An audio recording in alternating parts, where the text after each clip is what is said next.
성경을 볼 때에 중요한 것은 뭐냐면 사도행전을 보는데 성경이 사도행전만 있는 것이 아니잖아요.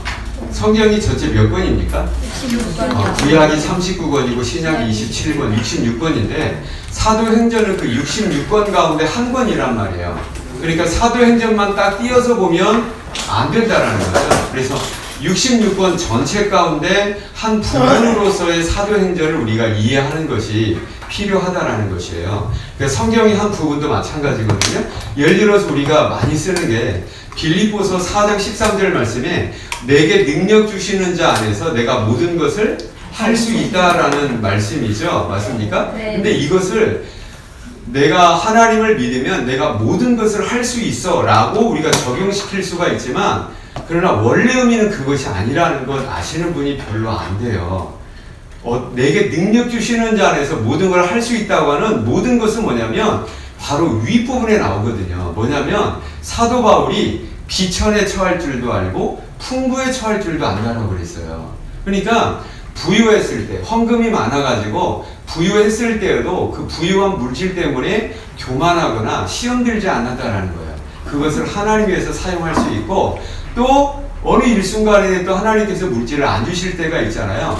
궁핍에 처할 때에도 하나님 원망하거나 또 시험 들지 않고 믿음 지킬 수 있다. 그래서 물질의 풍요로움이나 빈궁함 가운데서도 하나님의 은혜 가운데 내가 그 가운데 흔들리지 않고 있다라는 의미의 능력 주시는 자 안에서 내가 모든 것을 할 수 있다는 말이거든요. 그러니까 우리는 이것만 똑 띄어보면 이게 실수하기가 쉬운 거예요. 이해가 되시죠? 그러니까 이단의 특징 중에 하나가 그거든요. 성경을 창세기부터 계시록까지 전체를 보지 못하고 한 부분만 딴단 말이에요. 성경을 볼 때도 성경을 읽는 것도 참 많이 읽는 것도 중요한데 더 중요한 것은 읽는 성경을 바르게 이해하는 것이 더 중요합니다. 그 이해하는 데 있어서 철칙은 뭐냐면 성경은 전체적으로 봐야 된다. 또 한 가지 문맥을 통해서 봐야 된다. 이 부분을 우리가 이해하자면 앞에는 어떤 내용이고 뒤에는 어떤 내용인가라고 하는 그 흐름에 따라서 우리가 봐야 된다는 것이에요. 그러니까 사도행전도 뭘 봐야 돼요? 성경의 전체 가운데 사도행전이 부분이라는 거죠. 그러면 전체 가운데 사도행전의 부분적인 의미가 뭡니까? 그럼 그 앞부분은 뭐예요? 뒷부분은 뭡니까? 라고 우리가 이해를 해야 되는데 앞부분은 뭐죠? 복음서가 있죠. 그 다음에 구약 성경이 있잖아요. 구약 성경은 뭡니까?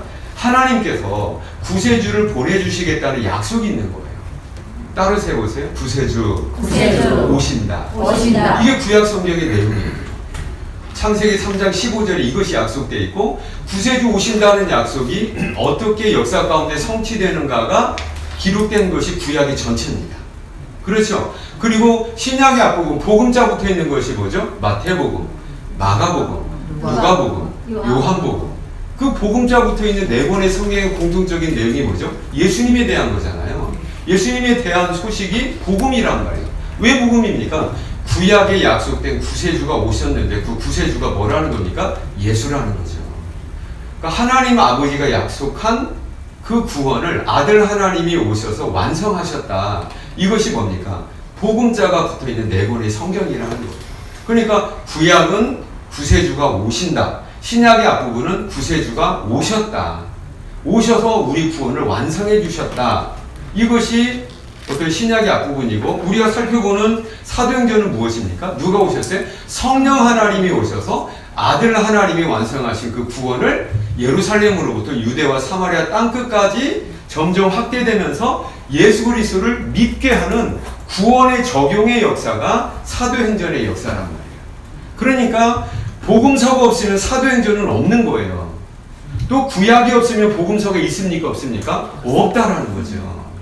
구약은 뭡니까? 구세주가 오신다. 신약은 구세주가 오셨고 구약의 약속대로 구원을 이루셨다. 그리고 승천하셨어요. 그리고 사도행전에 누가 오십니까? 성령 하나님이 오셔서 예수 그리스도를 각 개인으로 믿게 하는 전도와 선교를 통하여서 각 개인이 나 예수 믿을게요 라고 회개의 역사를 통해서 이제 각 개인이 누구를 믿게 돼요? 예수를 믿게 되어서 아버지 하나님의 구원의 역사가 이제 누구한테 이루어집니까? 각 개인에게 이루어지는 역사가 어디서부터 이루어질 거예요? 예루살렘으로부터 온 유대와 사마리아와 땅끝까지 이것이 확대되어가는 복음의 역사를 기록한 것이 사도행전이고, 또 말씀드린 대로 이렇게 시작된 사도행전의 역사가 지금 누구에게까지 왔습니까? 우리에게까지 왔다. 그래서 사도행전은 아직도 끝난 것이 아니고, 또 한 가지 뭡니까? 어떤 약속을 주셨죠? 새로운 약속, 신약을 주신 거예요. 신약이 뭡니까? 따로 세우세요. 구세주가 다시 오신다. 다시 오신다. 구약은, 옛날 약속은 구세주 오신다고 했는데, 그 구세주 오셨어요? 안 오셨어요? 오셨죠. 그리고 구세주가 또 다시 오신다라고 한 약속이에요. 다시 오셨습니까? 안 오셨습니까? 안 오신 거예요. 그 약속을 기다리면서 우리는 그 어간에 지금 우리가 신약 시대를 살아가고 있고, 성경으로 하면 아직도 사도행전 시대를 우리가 살아가고 있다는 것입니다. 이렇게 사도행전을 이해를 하시면 될 것 같아요. 아셨죠? 그리고 사도행전은 아까 말씀드렸듯이 사도행전의 복음의 역사는 1장 8절 말씀이 요절인데요. 여기 성경에도 우리 자료에도 나와 있잖아요. 한번 보십시오. 자, 23페이지 한번 보세요. 사도행전의 구조. 의의는 이제까지 설명한 부분이고요. 여기 사도행전의 구조를 보면, 사도행전의 구조는 1장 8절에 예수님의 마지막 약속인 오직 성령이 너희에게 임하시면 너희가 권능을 받고 예루살렘과 온 유대와 사마리아 땅끝까지 이르러 내 증인이 되리라는 말씀에 의해 나눌 수가 있다. 그래서 따라서 하세요. 예루살렘에서의 복음의 역사가 1장에서 7장까지 기록이 되어 있습니다. 따라서 하세요. 온 유대와 사마리아. 그래서 8장에서 12장까지 기록되어 있고요. 따라서 하세요. 땅끝까지. 그래서 13장에서 28장까지로 기록이 끝났고, 땅끝까지 역사는 지금도 우리를 통해서 계속되고 있다라는 것입니다. 이해가 되시죠? 그래서 우리가 지금 1장에서 7장까지는 그럼 어디에서의 복음의 역사를 살펴보는 겁니까? 예루살렘에서의 복음의 역사를 살펴보는 건데요. 자, 1장을 펴시기 바랍니다. 그리고 여러분 교재 4페이지를 넘겨주시면 됩니다. 자, 1장에서는 앞부분에 11절까지에서 우리가 한 문단으로 나눌 수가 있는데요. 예수님께서 이제 그 십자가에 죽으시고 부활하시고 난 다음에 제자들과 며칠간 있었다고 성경에 나와 있죠? 40일간 있다고 나와요. 40일간 뭐 했어요?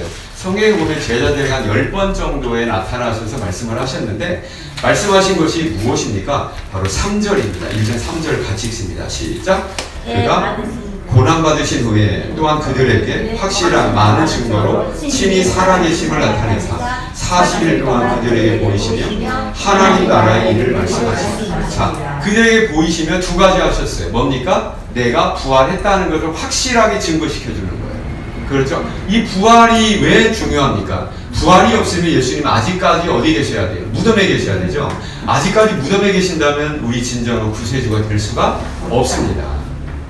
그러니까 부활하셨다라는 것은 예수님께서 확실한 우리 죄와 사망을 이기신 구세주 맞다라는 것을 인증하는 거고 확증하는 거예요. 그래서 부활이 중요하고요. 또 한 가지 뭘 주셨냐면 하나님 나라의 일을 말씀하신 거예요.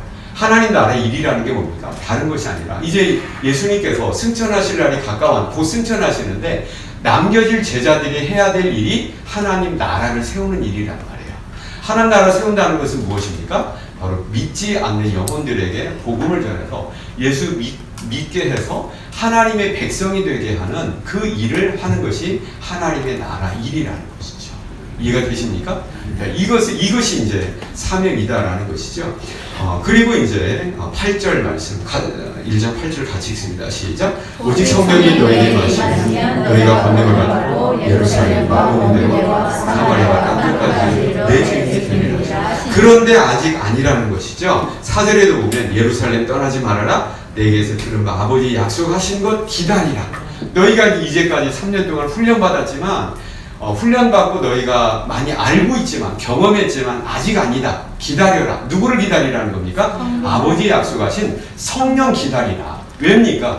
이제 예수님 시대에는 누가 왔어요? 예수님이 오셔서 구원을 완성해야 된다면 이제 누가 와야 돼요? 성령이 오셔서 제자들을 통하여 예수님을 믿게 하는 구원 적용의 역사를 해야 되기 때문에 제자들만 할 수 있는 것이 아니란 말이에요. 이해가 되시죠? 그래서 성령 오시도록 기다려야 된다라는 것입니다. 그래서 이 제자들이 이 말씀 따라서 예루살렘에서 성령이 오시도록 기다리고 있다라는 것입니다. 그리고 이제 승천하시는데 승천하실 때 새로운 약속, 신약을 주신 거예요. 그게 11절입니다. 같이 한번 읽겠습니다. 시작. 가로되 갈릴리 사람들아 어찌하여 있어서 하늘을 쳐다보느냐 너희 가운데서 하늘로 올려주신 예수는 하늘로 가심을 본그대로 오시리라. 그러니까 예수님이 다시 오신다라는 거죠. 이게 뭡니까? 재림이죠. 그렇죠. 그러니까 재림주로 오실 분이 누굽니까?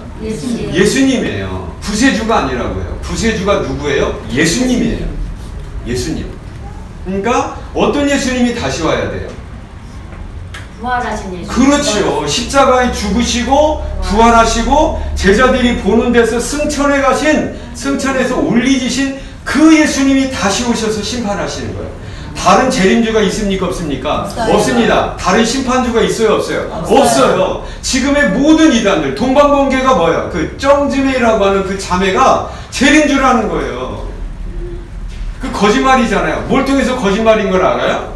여기 보면 누가 와야 돼요? 이 예수는 하늘로 가심을 본 그대로 오시리라. 예수가 와야 돼요. 또 한 가지 뭘 주의한다고 그랬죠?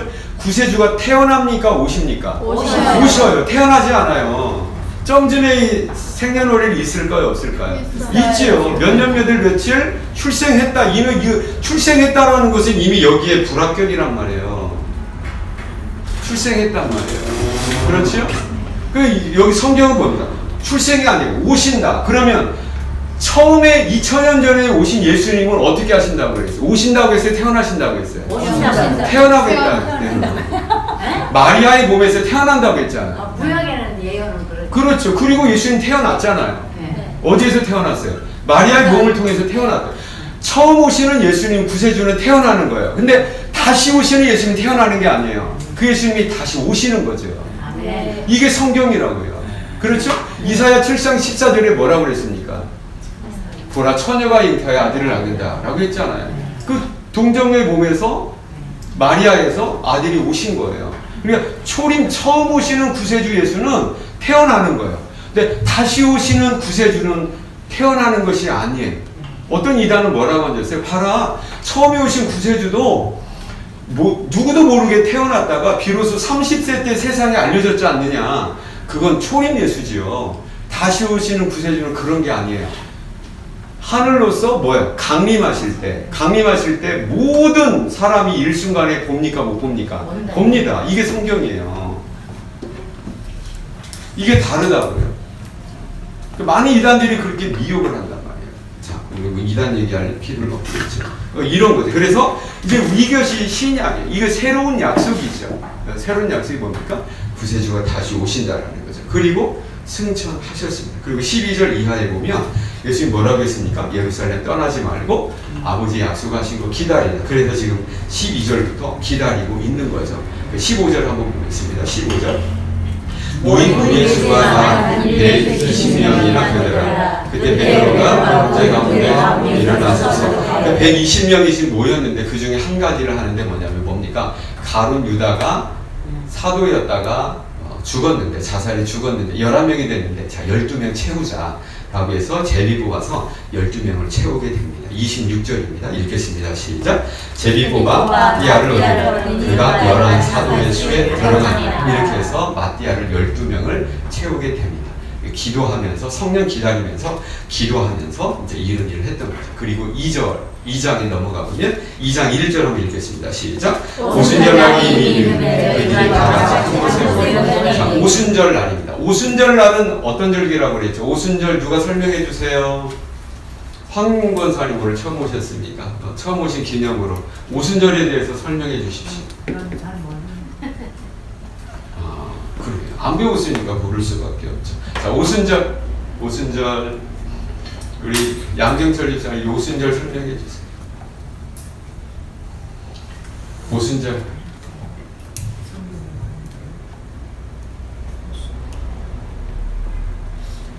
저도 지금 헷갈리네요. 헷갈려요. 뭐하고 헷갈려요? 6월절하고 헷갈립니까? 네. 오순절. 이영철 집사님 오순절. 그래요. 자, 쉽게 설명해 드릴게요. 오순이라는 말, 우리가 뭔가를 이해할 때는 그 단어의 뜻을 먼저 파악을 하는 게 좋아요. 6월절이 위에잖아요. 패스오버인데 6월절이 뭐죠? 넘었다. 넘었다는 거예요. 그냥 건너 뛰어갔다는 거죠. 뭐가 건너 뛰어갔어요? 죽음이 건너 뛰어갔다는 거죠. 자, 오순절이라는 건 뭐죠? 오순, 50이에요. 우리 칠순잔치 합시다라고 했잖아요. 칠순이 뭐죠? 70이 7순이에요. 오순은 50이에요. 그렇죠? 그 오순이라는 것은 50일째라는 말이에요. 어떤 날부터 50일째냐면 그 바로 위에 새로운 첫 번째 이스라엘 유대인의 절기가 있는데 6월절이 있습니다. 6월절 다음 날부터 50일째가 오순절이에요. 그 쉬워요. 그 구약에 보면 오순절이라고 되어 있고 뭐라고 되어 있지? 따라서 하세요. 77절. 77절. 구구단 한번 할까요? 77에 49 다음이 오순절이에요. 그래서 77절이라고 됐습니다. 근데 이 오순절 날에 지금 누가 임하게 됩니까? 성령 하나님이 임하시게 되는 거예요. 성령 하나님께서 임하시는. 그러니까 구약에 예수님께서 아버지 약속하신 거 기다리라. 그 기다리라고 하는 건 뭐죠? 성령이죠. 다른 보혜사. 이게 성령이란 말이에요. 그 제자들에게 지금 다른 보혜사이신 성령이 오셨습니다. 성령이 거창하게 오셨어요.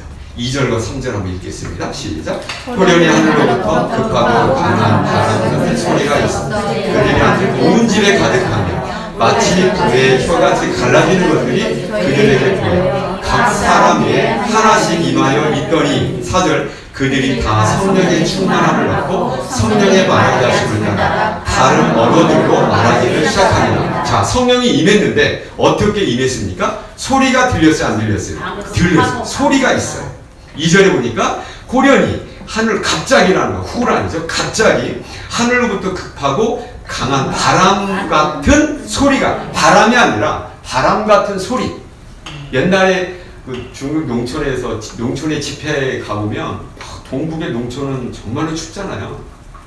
농촌에 가보면 추운데 춥기 때문에 방 구들에 불을 얼마나 떼놨는지 여기는 막 등짝은 막 땀이 뻘뻘 나는데 입을 둘러쓰고 코빼기는 아침에 일어나면 얼어가지고 감각이 없을 정도에 외풍이 세단 말이에요. 그만. 근데 밖에 바람 소리가 들으면 쉬 하는 바람 소리가 난단 말이에요. 바로 그 소리가 났다. 그러니까 성령이 임했는데 청각적인 이런 것이 있고요. 또 한 가지 보였어요, 안 보였어요? 보였어요. 3절에 보니까 마치 불의 혀같이 갈라지는 것들이 그들 위에 보여 들렸고 보였단 말이에요. 그러니까 틀림없이 성령이 왔다는 것 알았어요, 몰랐어요? 왔단 말이에요. 알았다는 말이죠. 이해가 되십니까? 그래서 오셨고 그 다음에 성령이 그냥 무더기로 온 것이 아니라 각 사람 위에 하나씩 임하여 있더니 성령 하나님의 특징 중에 하나는 뭐냐면 그 사람에게 하나씩 역사를 하세요. 성령이 인격적 하나님이시거든요. 자, 보세요. 성령이 잘 들으세요. 그것입니까? 그분입니까? 그분이에요. 인격이 있어요. 삼위 하나님이신데 그래서 그분이 지금 성령 하나님이 지금 우리 집사님 가운데 성령 하나님 계세요? 안 계세요? 어디 계세요? 그 마음, 영혼 가운데 있단 말이에요. 그렇죠? 근데 그 성령 하나님은 우리 이영철 집사님의 모든 상황과 모든 것들에 따라서 역사를 하셔요. 이거 같은 성령 하나. 그래서 저와 여러분이 같은 성령을 받았지만 성격이 똑같지 않아요. 아니, 성령 하나님이 모든 걸 다 하면 성격도 하나로 막 다 해버리고 하는 것이 아니란 말이에요. 성령 하나님이 인격적 하나님이셔서 우리에 맞게 역사를 하신단 말이죠. 그런데 똑같은 것은 뭐냐면 한 가지 공통적으로 성령 하나님 임할 때 틀림없이 일어나는 한 가지 사건은 뭐냐면 구원 사건이 일어나요. 예수 믿게 하는 믿음의 사건이 일어나고 그 나머지는 각자 모두 다 다르게 역사를 하십니다. 성령이 주시는 은사도 다 달라요. 그러니까 내가 가진 은사를 가지고 내가 다 있냐 잘난 체는 아니에요. 나에게 그렇게 역사를 하시는 거고 다른 사람에게 또 다르게 역사를 하시는 거예요. 이해가 되십니까? 그러니까 여기도 보면 각 120명의 사람들에게 각기 임했다라는 것은 각기 다르게 역사를 하셨다는 거예요. 이걸 보기. 그러니까 통일성과 다양성을 우리가 인정을 해야 된다라는 걸 알게 되고요. 그러니까 이 순간에 지금 2장 우리가 살펴보고 있잖아요. 여기 성령이 오셨어요. 성령 충만함을 받았습니다. 그리고 뭐 했습니까? 이 사람들이 방언 기도하지 않았어요. 여러분, 이거 방언 기도가 아니에요. 그러니까 여기 보세요. 자세히 성경을 보면 4절에 우리가 같이 다시 한번 읽어볼까요? 시작. 저희가 다 성령의 충만함을 받고 성령의 나라의 하심을 따라 방언으로 말하기를 시작하니라. 제가 방언 기도할 때 하거든요. 근데 제가 방언 기도할 때 우리 이림산 집사님이 저의 말을 알아들어요? 못 알아들어요? 못 알아들어요. 왜 그래요? 제가 일본어로 하니까 못 알아들어요? 영어로 하니까 못 알아듣습니까? 아닙니다. 저는 그냥 랄랄랄랄라 방언을 해요. 이 은사가 있습니까? 없습니까? 있습니다. 고린도에서 보면 분명히 나와 있어요. 그런데 사도행전 2장에 이것은 방언 기도가 아니에요. 외국어로 이야기하는 거예요. 우리가 이걸 착각하고 있다고요. 사도행전 2장의 역사들을. 성경에 분명히 그렇게 나와 있어요? 안 나와 있어요? 나와 있죠? 다른 언어들로 말하기를 시작하니라. 이게 그 말입니다. 우리가 흔히 랄랄라 하는 방언 기도가 아니에요. 성경에 그렇게 나와 있습니까? 안 나와 있습니까? 나와 있어요. 그러니까 그렇게 성령의 역사를 따라서 각기 외국어로 이야기하고 있는 것을 누가 됐습니까? 그때 6월절이기 때문에 흩어져 있는 유대인들이 예루살렘에 모여서 6월절을 지키기 위해서 예루살렘에 많이 모여왔거든요. 그리고 그 사람들이 베드로가 내가 지금 저기 중국에서 왔는데 중국말을 하네? 그 중국말을 알아듣고 그 얘기를 해요. 내가 일본에서 왔는데 일본말을 하네? 내가 한국에서 왔는데 한국말을 하네? 내가 베트남에서 왔는데 베트남말을 하네? 지금 그걸로 놀라고 있는 겁니다. 이해가 되십니까?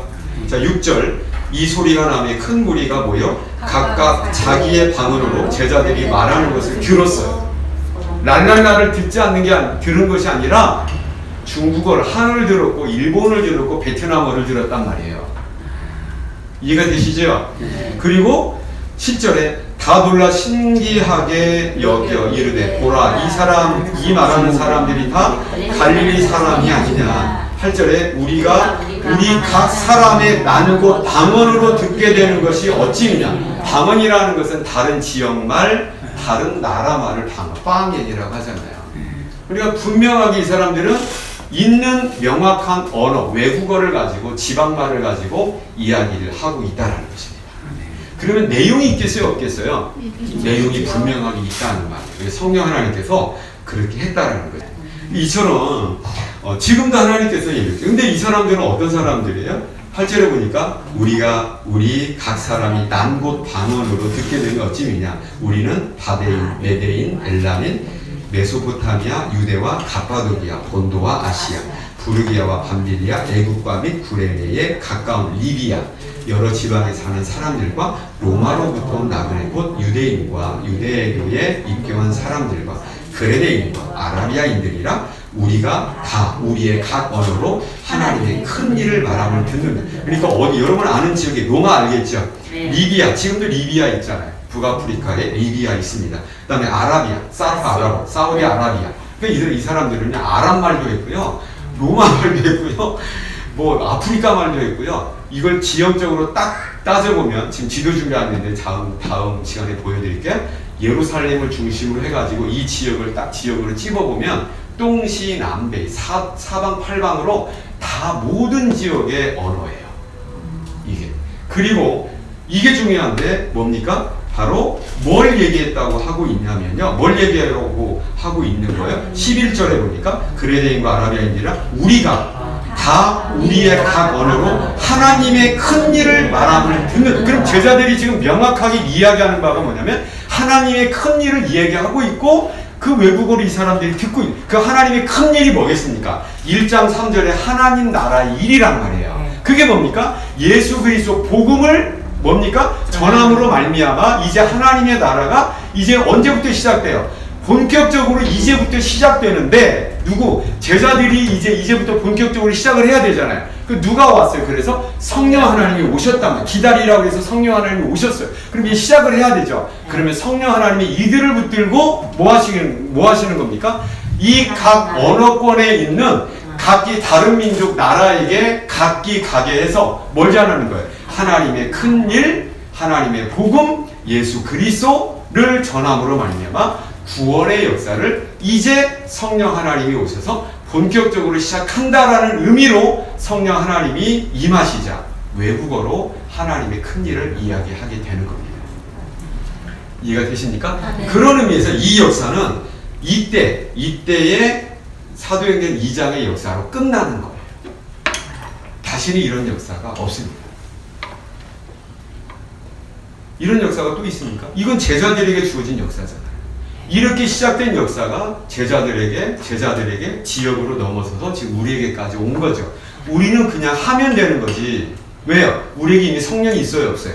있단 말이에요. 우리는 그냥 하면 돼요.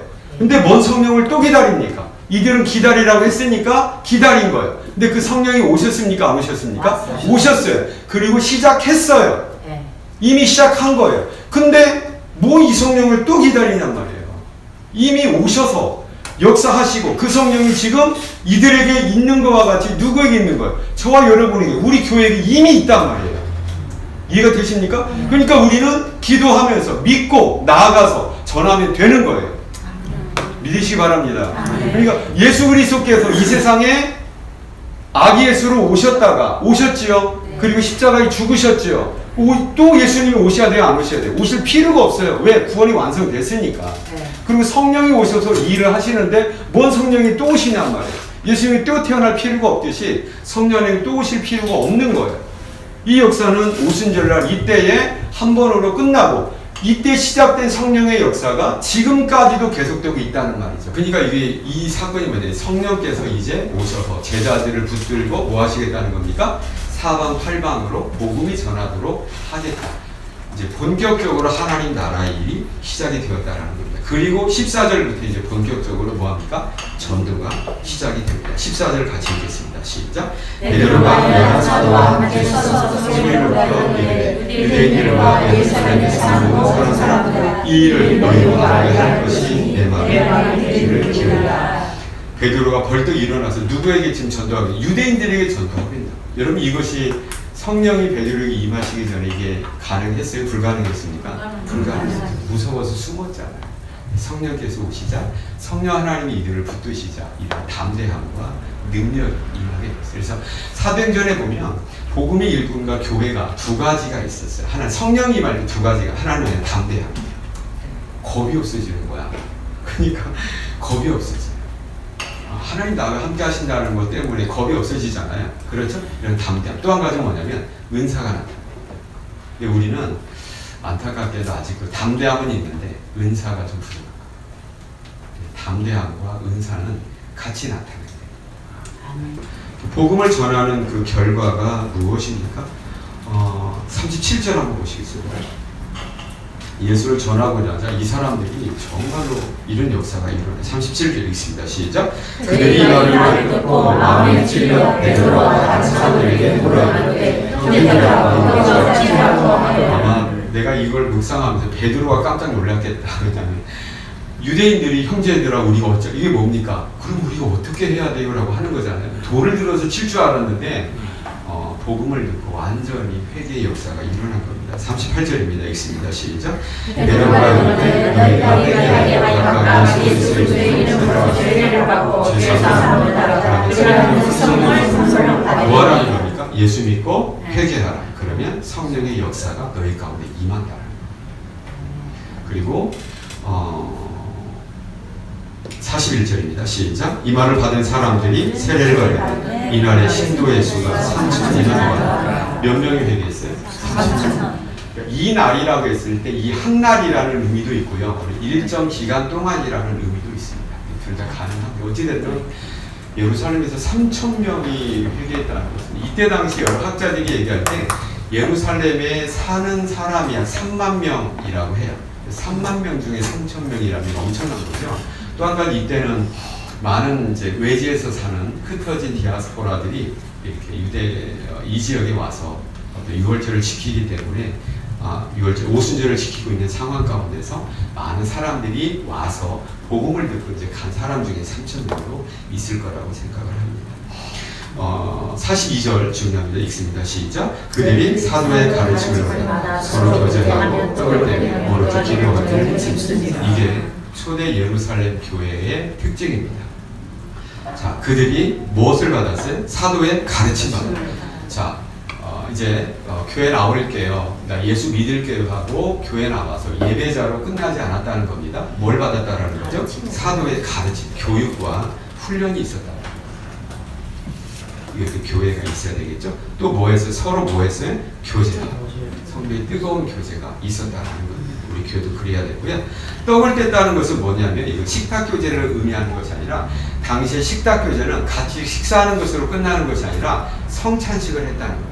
그러니까 이들의 중심에 뭐가 있었냐면 예수 그리스도 중심의 교회가 교제가 있었다는 것입니다. 그 다음에 오로지 기도하기를 했습니다. 기도가 살아요. 그러니까 말씀과 교제와 기도가 예수 그리스도 중심으로 이루어진 교회가 예루살렘 교회요 초대교회라는 것입니다. 이것이 부천 한중성 우리 교회의 모습이 돼야 된다는 것입니다. 이야기를 바랍니다. 43절입니다. 시작. 사람마다 되어나는 사도들로 말미암아 기사와 표적이 많이 나타나니. 그러니까 42절에 교육이 있었고 43절에 기적이 나타난다는 것이죠. 이 두 가지가 같이 있어야 된다는 것.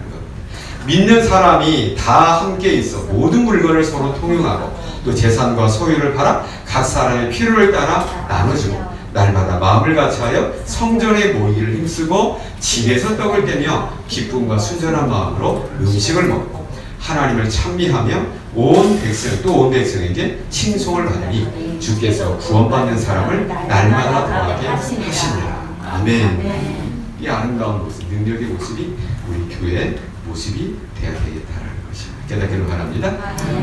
우리 여기까지